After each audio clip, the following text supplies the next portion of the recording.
이 두 토지는 여러분들이 좋아하는 코너 자리에 위치한 토지일까? 여러분, 이 차이를 구분하지 못한다면 투자에 실패할 수 있습니다.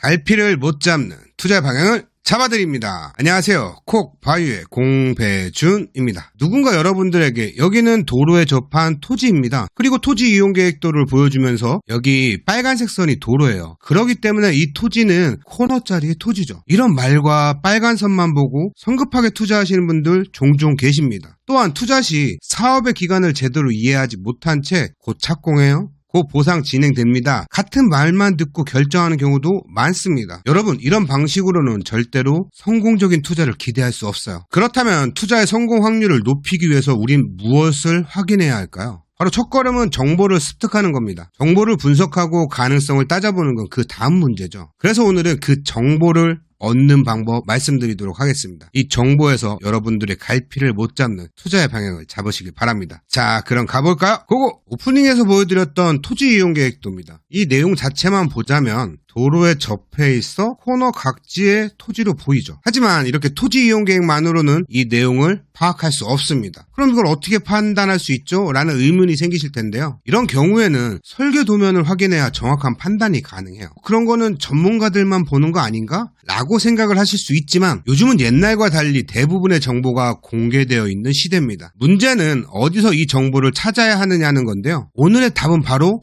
환경영향평가 자료에서 확인할 수 있어요. 오늘 말씀드릴 환경영향평가, 여러분들도 쉽게 접근할 수 있는 곳이에요. 그게 뭔가요? 궁금해하실 텐데요. 간단하게 말씀드리면 환경영향평가는 개발 사업이 환경에 미치는 영향을 분석하고 평가하는 과정이에요. 사업을 시작하기 전에 생태, 대기, 소음 등 다양한 환경적 요소를 검토하고 이를 바탕으로 사업이 환경적으로 적합한지 판단하는 중요한 절차 중 하나예요. 이 제도는 두 가지 목적을 가지고 있는데요. 첫 번째로는 환경적으로 민감한 지역의 개발을 억제하고, 둘째, 지역 주민이 개발 계획에 대해 충분한 정보를 얻고 참여할 수 있도록 하는 겁니다. 환경영향평가가 진행되면 사업의 내용을 인허가권자뿐만 아니라 지역 주민에게도 투명하게 공개하고 의견을 수렴해요. 쉽게 말해서 지자체나 정부가 어떤 사업을 진행할 때 주민들에게 이런 사업 계획하고 있습니다. 여기 도면도 있으니 확인하시고 의견 주세요 라고 설명하는 과정이 있는 거죠. 그럼 주민들만 볼 수 있는 거 아닌가요? 그렇지 않습니다. 이 자료는 주민들에게 따로 제공되기도 하지만 누구나 볼 수 있도록 공개되어 있어요. 그럼 이걸 어디서 확인할 수 있느냐? 바로 환경영향평가 정보지원 시스템 EIASS라는 사이트입니다. 여기서 여러분들이 관심 있는 사업의 도면을 직접 검색하고 확인할 수 있죠. 환경영향평가 더 이상 전문가들의 영역이 아니에요. 앞서 보여드렸던 토지 이용 계획도 바로 직산 도시첨단 산업단지 진입도로에 접속된 토지입니다. 이 사업과 관련된 정보를 확인하려면 환경영향평가 정보 지원 시스템에서 직산 도시첨단 산업단지 진입도로 개설 사업을 검색해 보시면 됩니다. 어려우시다면 직산 쳐보시고 찾아보시면 돼요. 혹시나 상황명을 정확하게 모르시겠다면 관련된 뉴스나 지자체에 문의하면 쉽게 찾을 수 있어요. 한번 해볼까요? 직산 도시첨단 산업단지.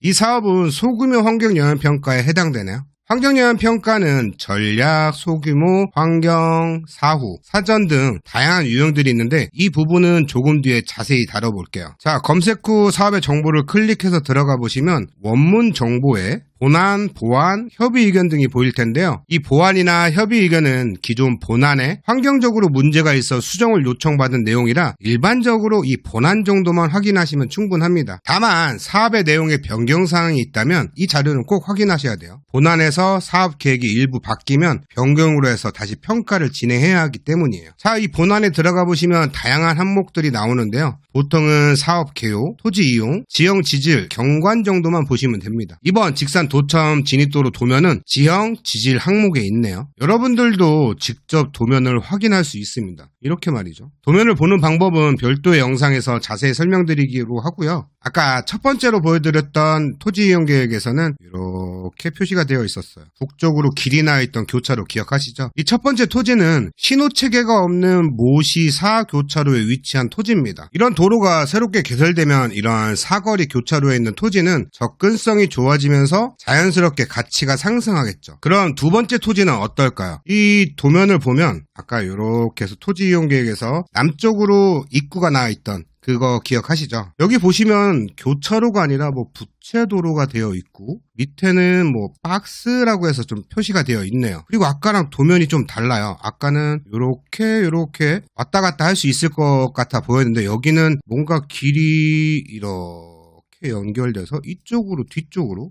반대편으로 연결이 되어 있죠. 확실히 첫 번째 토지하고는 달라요. 그리고 종단 면도를 살펴보면 새로 개설될 도로가 기존의 지형보다 높이 위치해 있음을 알 수 있습니다. 그리고 도로 위에는 박스라고 표시가 되어 있는데 여기 좀 달라요. 부채도로, 박스 이런 거 처음 들어보시죠? 당연히 처음 들어보셨을 겁니다. 이 부채도로는 도로가 개설되면서 기존의 도로가 단절되거나 인근에 있는 농지를 진입하기 어려울 때 이를 연결하기 위해서 새롭게 만들어지는 도로를 말해요. 그러면 왜 아까처럼 이렇게 기존 1번처럼 교차로를 만들지 않을까? 이게 더 편할 텐데 말이죠. 이유는 간단합니다. 기존의 도로가 농로 수준이라 교차로를 만들어도 이동량이 많지 않을 경우, 그리고 만든 목적이 단절 농지에 대한 접근성 향상을 목적으로 한다면 대신 설치하는 게 이 부채도로죠. 인근에 있는 교차로에 진입을 해서 이렇게 지나갈 수 있게끔 갓길 같은 느낌인 거예요. 이걸 부채도로라고 합니다. 보통 차선의 폭이 3에서 4m 정도로 트랙터 같은 농기계가 다닐 수 있을 정도의 넓이에요. 그리고 여기 박스라고 보이시죠? 작은 터널 같은 구조물이 박스에 해당해요. 흔히 통로 박스, 박스 통로라고 부르는데 말 그대로 이거는 도로의 역할을 하고 있긴 하지만 실제로 이 통로 박스에 연결된 도로로는 건축 행위들을 잘 하지를 않죠. 예를 들어보자면 국지도 70호선의 본선은 여기입니다. 그 옆에 어딘가의 교차로에서 이렇게 타고 들어오는 부채도로에 붙어있는 코너짜리 토지이죠. 여기도 교차로 옆에 붙어있는 코너짜리입니다. 그리고 이건 통로박스고요. 바로 이 통로박스 옆에 있는 이런 코너짜리 토지가 아까 두 번째 보신 토지 이용 계획에서의 토지예요. 이런 곳들은 이 본선에서 바로 진입을 할 수 없기 때문에 코너짜리라고 보지 않습니다. 그러다 보니까 이런 부채도로를 기반으로 새로운 뭔가를 하질 않아요. 저는 거의 보질 못했습니다. 물론 여기가 음봉, 직산, 탕정, 성완이라면 다르겠지만 이곳은 그런 곳이 아니니까 거의 개발행위가 좀 어렵다고 보시면 됩니다. 누가 여기서 이 도로를 타고 이렇게 쭉 돌아와서 오는 이 자리를 코너짜리의 토지라고 하겠습니까? 그죠? 이처럼 환경영향평가에서 도면 하나를 확인하는 것만으로도 여러분들의 투자 성공 확률 크게 높아졌어요.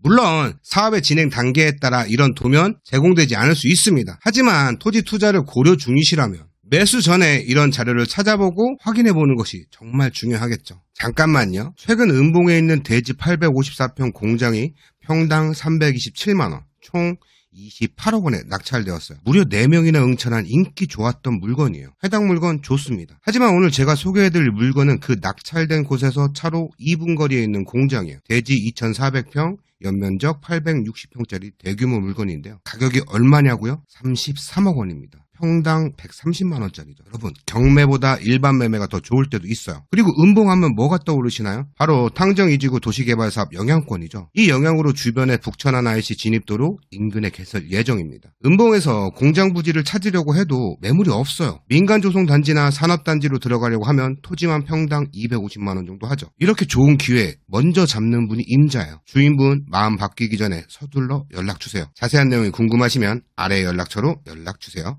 그리고 이 환경영향평가는 단순히 도면만 확인할 수 있는 곳이 아닙니다. 사업의 단계까지도 파악할 수 있는 중요한 곳인데요. 예를 들어 보상은 언제 이루어질까? 착공은 언제?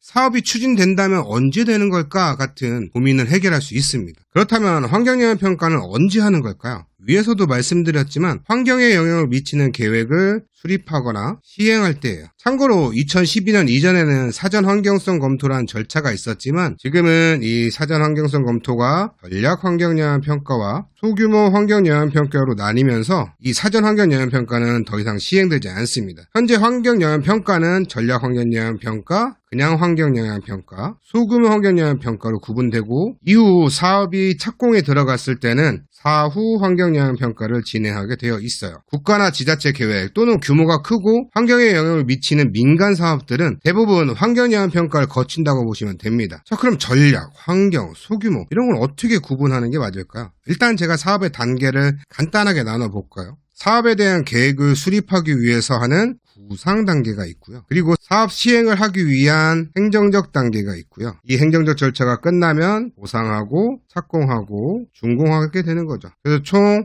3단계로 나눠질 수 있습니다. 이렇게 사업의 단계를 나눠놓고 어디에 어떤 영향평가를 하는지 보자면 규모가 큰 사업의 경우는 구상 및 수립 단계에서 전략 환경영향평가를 진행하고요. 행정적 단계에서는 환경영향평가를 실시해요. 즉 수립 단계에서는 전략 환경영향평가, 사업의 시행 전 단계로 착공하기 전에 하는 것이 환경영향평가입니다. 만약 사업의 규모가 작다면 절차를 간소화해서 소규모 환경영향평가를 진행하고요. 보통 개발 사업의 경우 어디 개발한다더라, 동의서를 받고 다닌더라 라는 식으로 지역 주민이나 부동산 업계에 퍼지게 돼요. 하지만 이 단계에서는 단순 소문일 가능성이 큽니다. 이 소문이 지난 다음에는 이러한 전략 환경영향평가, 환경영향평가를 진행하기 위해서 평가 항목, 결정 내용, 공람이라는 자료가 지자체에 고시되는데요.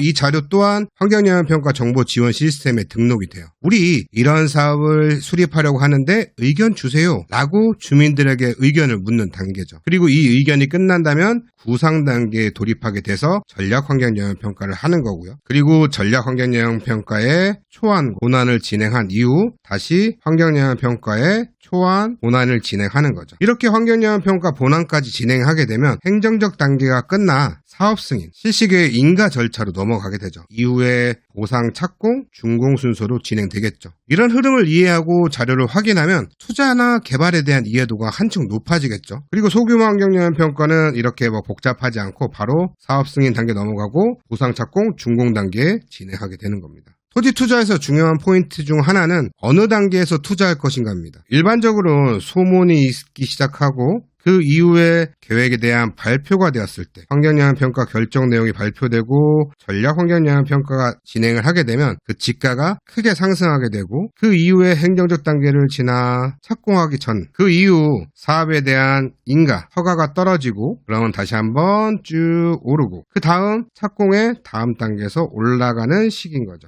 이런 단계마다 지가가 상승해요. 여러분들이 봤을 때 땅은 언제 사야 될까요? 여기.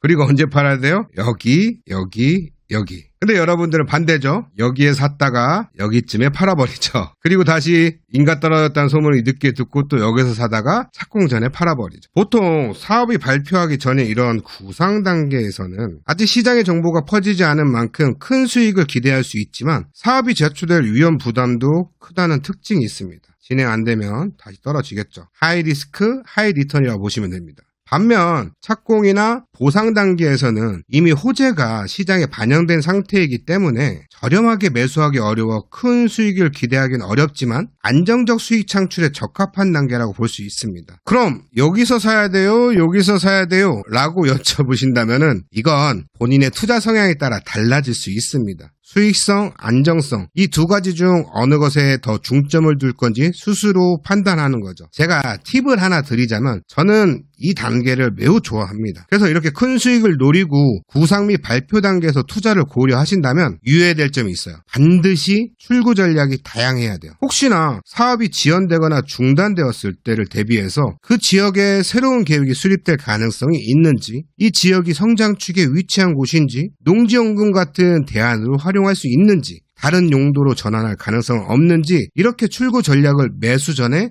체크되어 있어야 해요. 이 출구 전략이 많으면 많을수록 투자 리스크는 그만큼 줄어들거든요. 하지만 많은 투자 실패 사례를 보면 단 하나만의 계획을 보고 투자를 했다가 사업이 지연되거나 취소되어 버리면 아무 대안도 없이 기다릴 수밖에 없었던 경우가 대부분이었어요. 그래서 10년, 20년 발목 끼는 경우들 많이 보았죠. 그리고 다신 부동산 쳐다도 안 봐요. 그래서 저는 투자를 할 때 최상의 상황을 기대하지 않습니다. 최악의 상황을 가정하고 제가 그 상황을 헤쳐나갈 수 있는지부터 확인하는 것이 중요하죠. 만약에 그 리스크를 제가 어떻게 해결할 수 있는 방법이 없다면, 대응할 방법이 없다면 그만큼 투자에 대한 위험이 높아지기 때문에 매수 가격을 낮게 설정해야 돼요. 리스크가 높아요? 그럼 수익률도 그에 상응해서 더 높아져야 하기 때문이죠. 즉 위험 대비 수익이라는 관점에서 내가 감당할 수 있는 리스크 수준과 예상 수익률을 명확히 계산해 보는 것이 필요합니다. 이런 이유로 부동산에 대한 꾸준한 공부가 필요한 거죠. 다양한 정보를 습득하고 리스크 관리 능력을 키워야 보다 성공적인 투자로 이어질 수 있는 겁니다. 오늘 말씀드린 환경영향 평가는 투자자들에게 단순히 환경을 고려하는 제도가 아닙니다. 이 제도는 여러분들의 투자 가능성을 높이는 강력한 도구가 될 수 있어요. 이 자료를 잘 활용하신다면 투자 과정에서 더 정확하고 유리한 결정을 내릴 수 있을 겁니다. 어떻게 오늘 내용 괜찮으셨나요? 오늘 내용이 괜찮으셨다면 좋아요, 구독, 알림 설정 부탁드리고요. 다음 콘텐츠에서도 여러분들의 투자에 도움될 만한 유익하고 실질적인 정보로 찾아뵙도록 하겠습니다. 지금까지 콕 바유의 공배준이었습니다. 우리 다음 주에도 꼭 봐요.